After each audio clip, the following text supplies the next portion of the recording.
Baik, ketemu lagi dengan saya, Zufani. Selamat pagi, siang, sore, malam, sahabat IT semuanya, terutama rekan-rekan dosen dan guru yang ada di seluruh Indonesia. Hari ini saya coba sedikit berbagi tentang Google Classroom. Mungkin materi ini sudah banyak ya di internet berseliweran, bertebaran, tapi untuk mengulang sendiri, untuk mengulang kembali, saya pikir tidak ada salahnya untuk kita coba mengupas sedikit tentang Google Classroom ini. Baik, pada kali ini kita akan berbicara tentang pengenalan Google Classroom. Karena namanya udah Google Classroom atau sering orang nyebutnya Classroom, kita berarti tahu bahwa ini merupakan produk aplikasi dari Google sendiri. Jadi suka tidak suka, senang tidak senang, nanti sebelum kita memulai Google Classroom atau Classroom, berarti syarat pertama yang harus dipenuhi adalah kita harus memiliki akun Google terlebih dahulu. Nah,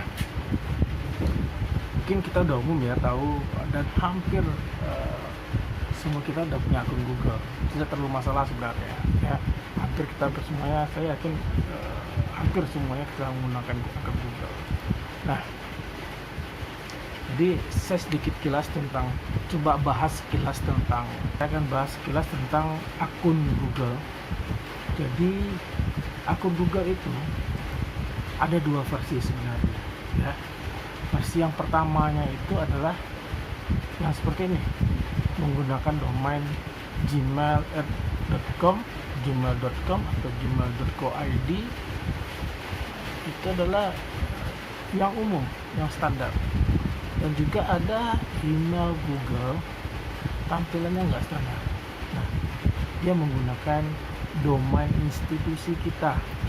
Nah, ini adalah sebenarnya dia tetap Google, cuman kita kerjasama dengan Google, minta fasilitas email dengan domain website dari lembaga kita. Nah, kebetulan saya bekerja di Universitas Dharma Andalas, di belakangnya itu dengan domain unida.ac.id.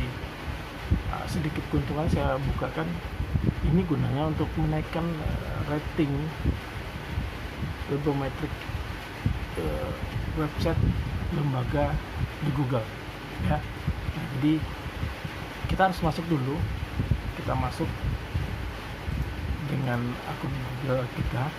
Nah, setelah itu kita bisa ketikkan di pencarian, buka browser, gunakan Chrome, lebih enak. Saya kalau udah gunakan Chrome, saya menyarankan untuk login terlebih dahulu. Jadi ini kan ada dua ya, ini adalah tanda kita itu sudah login di browsernya ya, di browser. Nah, ini juga. Nah, sekarang kita ketikkan misalkan Classroom, ini langsung keluar. Nah, ini ya, kita cari yang Classroom, Google Classroom, bukan Classroom ini aja. Jadi kita pakai yang ada yang ini. Atau untuk ininya kita bisa gunakan yang Google aplikasi titik 9 ini. Kita klik titik 9, di sana juga ada Classroom, tinggal kita klik, sama aja dia akan buka tab baru. Nah, dan buka tab baru tentang halaman Google. Kalau kita sudah punya kelas sebelumnya, otomatis kelas-kelas yang ada pernah kita bikin itu tampil semuanya ya. Tapi kalau belum pernah, nanti ini kosong sama sekali. Nah, langkah selanjutnya itu kita create, ini tanda plus, create kelas, atau kita mau gabung pada kelas. Nah, karena ini masih pertama, berarti kita terlebih dahulu untuk membuat kelas. Nah, nih ya, misalkan kita ini adalah kelas 1 SI, 1 sistem informasi 2020. Ini saya bikin bagiannya adalah konsep sistem informasi.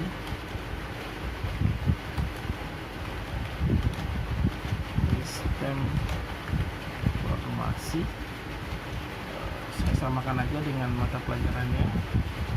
Terus ruangannya misalkan C31. Nah, sekarang kita create, kita buat ya, kita buat, klik aja buat, loading, buat kelas 1, 2, 3, dikoneksi lagi nih. Lama juga kita. Oke, ini dia. Nah, di kiri atas ini nama kelasnya, ini bagian. Kita tahu ini adalah kelas 1 sistem informasi 2020 mata pelajaran atau bagian dari konsep sistem informasi. Nah, ini adalah tampilan pertama kalinya. Jadi tampilan pertama kita membuat kelas dia akan seperti ini ya. Jadi nanti akan ada 4 tab atau tabulasi. Yang pertama itu forum, yang kedua itu kelas tugas, yang ketiga itu grota, yang keempat itu nilai. Nah, mungkin untuk materi kita kali ini saya akan menunjukkan hanya forum dan anggota aja. Jadi tahap pertama itu bagaimana mulai dan bagaimana mengundang siswa ya. Nah, ini forum. Jadi diskusi-diskusi yang akan kita lakukan secara apa ya, jadi Google Classroom namanya online, ini materi-materi yang akan kita diskusikan itu kita bisa lemparkan di sini, di forum. Di forum ini kita bisa berdiskusi seperti chat room dari sebuah aplikasi.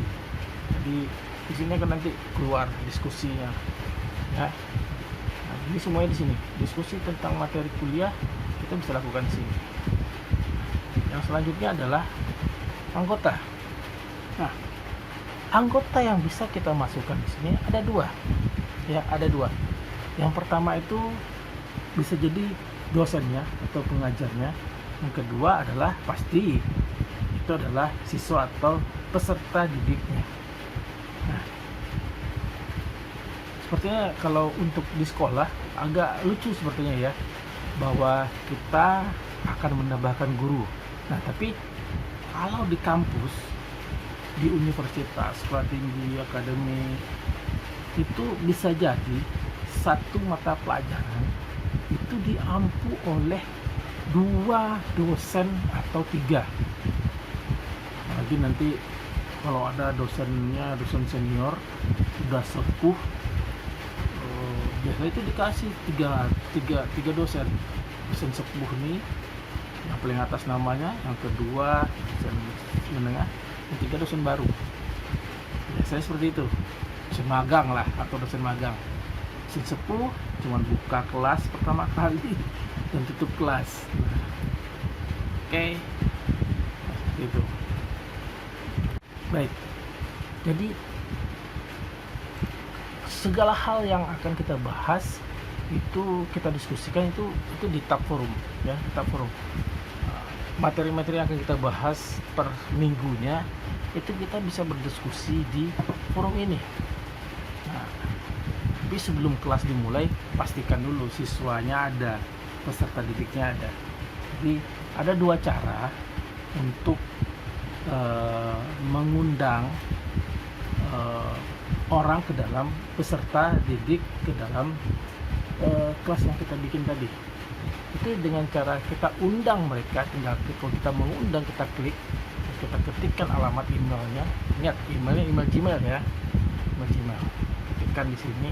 Atau jika dia sudah ada, misalkan ini Gio, saya ini sudah ada, kalau yang sudah ada itu bisa langsung tinggal diketikkan. Kalau udah ada di database email kita ketikkan, terus kita undang. Atau ini kan ada kelas, kode kelas ya. Kode kelas ini digunakan untuk teman-teman ya, kelas. Nah, masuk dengan kode kelas, tinggal dimasukkan kode kelasnya itu untuk masuk ya. Jadi ada dua cara. Yang pertama tuh kita undang, masukkan di sini terus kita undang, atau mereka join dengan kode kelas ya. Kode kelas di mana didapat? Nah, masuk di forum, di sini ada kode kelas. Kalau nggak kelihatan bisa kita perbesar ya. Oke, kita lanjut. Nah, terus kita juga bisa nambahkan guru lain atau dosen lain di kelas ini. Karena gini, kalau di kampus di universitas itu satu mata kuliah bisa diampu oleh 2 atau 3 dosen. Apalagi kalau di negeri itu kalau ada dosen-dosen senior itu bisa sampai 3. Walaupun yang efektif itu ngajar nanti 2 ya, seperti itu. Apalagi seperti di rektor itu kan dia harus juga sekian SKS ngajar. Nah, kadang-kadang kesempatan dia ngajar itu jarang, memang kesibukannya. Nah, itu kita bisa undang, caranya sama, mau kita undang atau suruh dia join dengan kode kelas. Baiklah, sekian aja berbagi ilmu sedikit pada hari ini. Sebelum saya akhiri, jangan lupa untuk subscribe ini channel dan klik tombol notifikasi. Kalau merasa apa yang saya sampaikan hari ini bermanfaat, bisa share di media sosial yang kalian punya. Oke, sekian, ketemu lagi. Assalamualaikum warahmatullahi wabarakatuh.